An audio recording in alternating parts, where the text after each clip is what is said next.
Hello, dear Polymer clay enthusiast. Do you like using beautiful images to embellish your clay designs? I personally love using image transfer to make interesting clay pieces, and in this video I'm going to test the usual ways that you might already know for transferring laser printed images onto polymer clay, and I'm going to show you my favorite one, which is using a medium that you might not know and that you might discover in the video.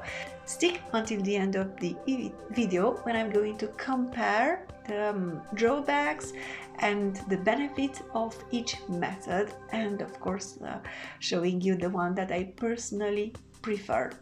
So let's dive into the video.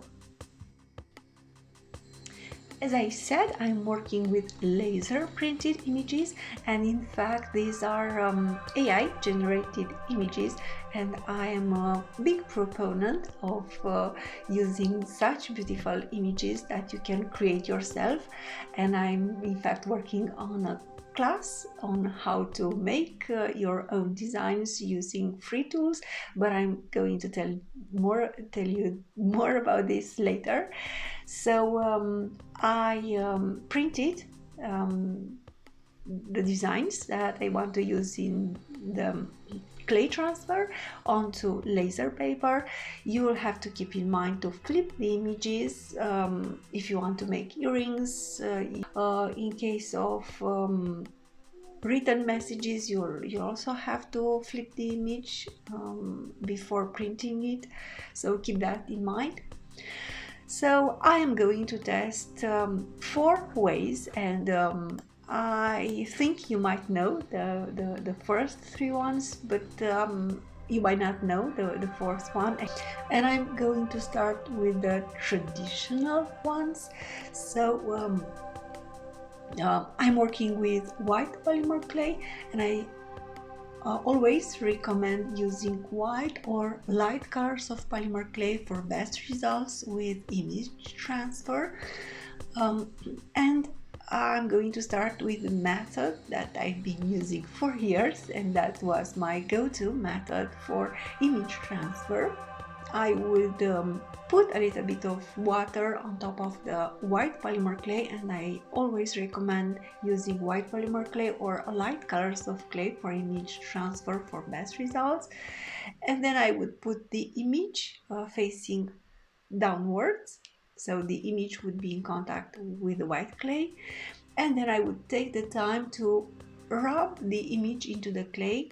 I'm using my fingers to wrap the image very well.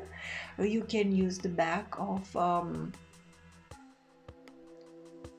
a handle, or I don't know, rounded tools that you have around. I prefer to use my fingers because I control the areas on which I apply a little bit of pressure, but of course not too much because I don't want to distort the polymer clay. And I'm taking the time because this is a very important part of the process. Burnishing the image into the clay is the secret for beautiful transfers. And when I consider that I wrapped the image enough, I am going to apply water, generous amounts of water on top of the piece, and water will dissolve the paper fibers. You might need to let the piece a little bit before trying to remove these paper fibers.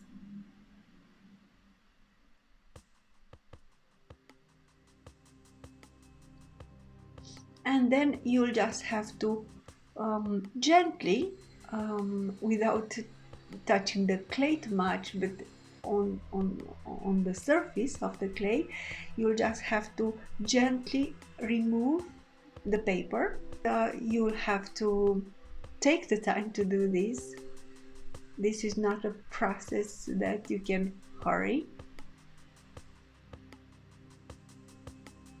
And you notice, you can easily notice where the paper is on the image, because you have this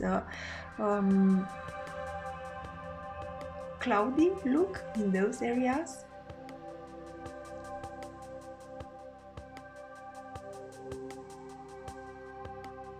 And you might need to add a little bit more water in some areas and continue to peel. You will feel at the fingertips, you will feel the areas where the paper is.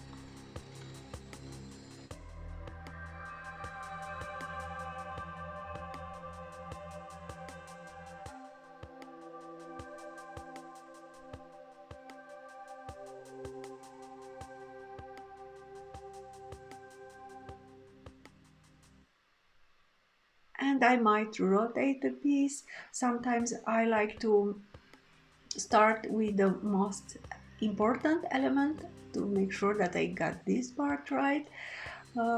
If I'm transferring a character, a woman face or something like that, I will concentrate on the character, and then I would take care of the other elements,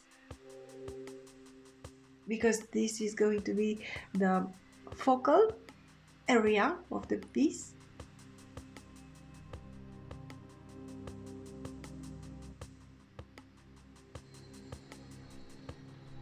And normally I would leave this piece to the side for 5 minutes, and the water would dry. I would let the water dry, and then I would check again to see if I still have tiny paper fibers, and I am going to use again water to remove those paper fibers if necessary.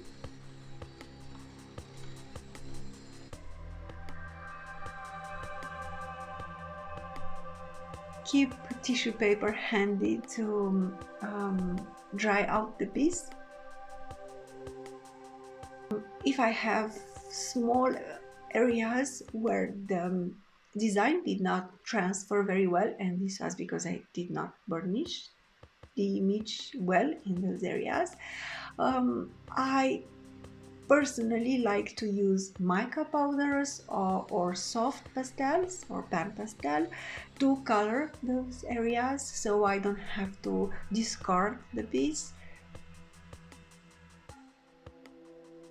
And for this piece I decided to use a little bit of black mica powder and a very thin brush, and add some and accentuate some areas of the bird, of the raven.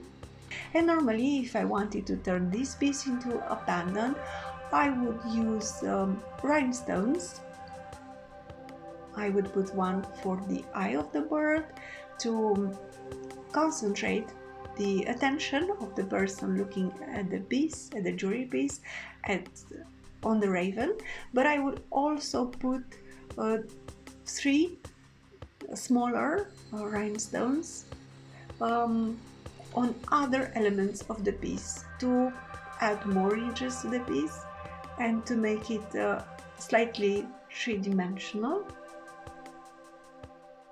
and to add more interest and more dimension to the piece.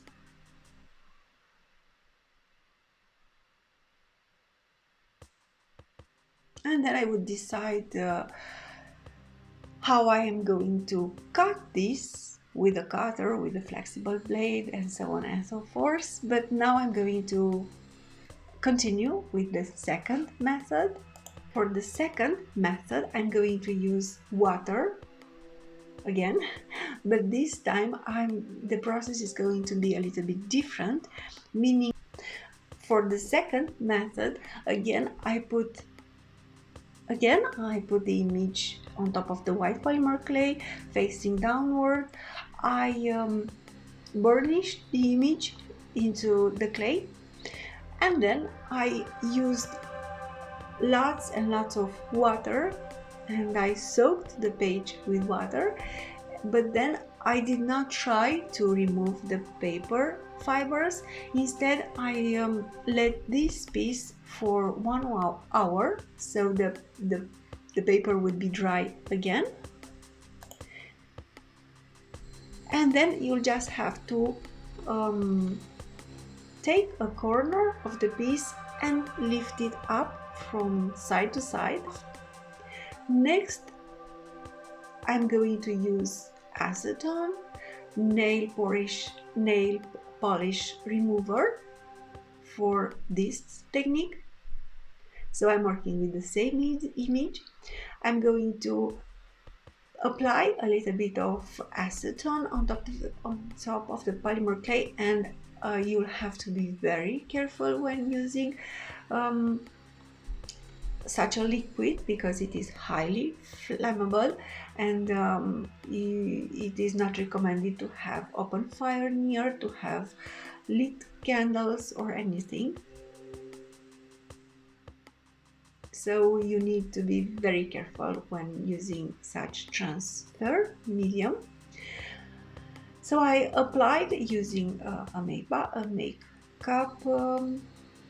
pad acetone on top of the piece. Then I put the image on top facing downwards. I burnished the piece, and this is something you'll have to do, in my opinion, for any image transfer. I took the time to burnish the transfer onto the piece. You might use rounded tools like the handle of a stamp to burnish the image onto the clay, or you can use a paper folder, you can use the roller. I personally prefer to burnish the image with my fingers, as I said. And then I'm going to use the same makeup pad with acetone and soak the paper with acetone. Now I can lift a little bit the corner of the page and see if I got a good transfer. If not, I would have to continue to burnish the image. As you can see, I'm not lifting the entire piece of paper. I'm keeping it in the same spot, but I'm continuing to burnish the image. And of course, the more time you take to burnish the image, the better the results. But I'm trying to go a little bit faster for the video. If you notice small paper fibers on the piece, you can use your craft knife to take them off. You can also use water, like for the water transferring technique.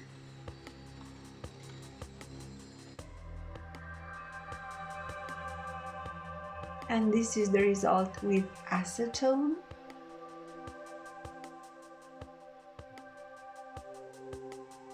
And as I said, I'm going to compare all these techniques at the end and tell you what I feel about them. So I was working on this image transfer project, and I wasn't very happy with the traditional technique because it takes time to remove all the paper fibers, and sometimes there is a high risk of smudging the image. It happened to me too.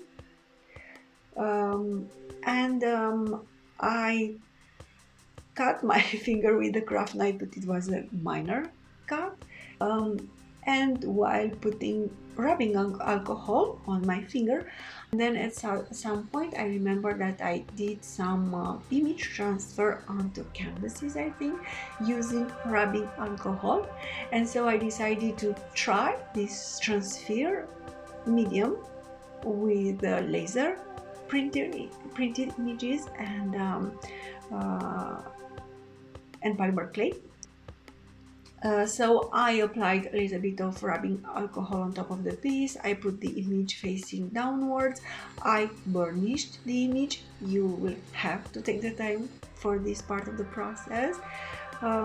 Then I'm lifting up the piece in some areas, and I'm checking if the transfer went well or if I need to insist in some areas.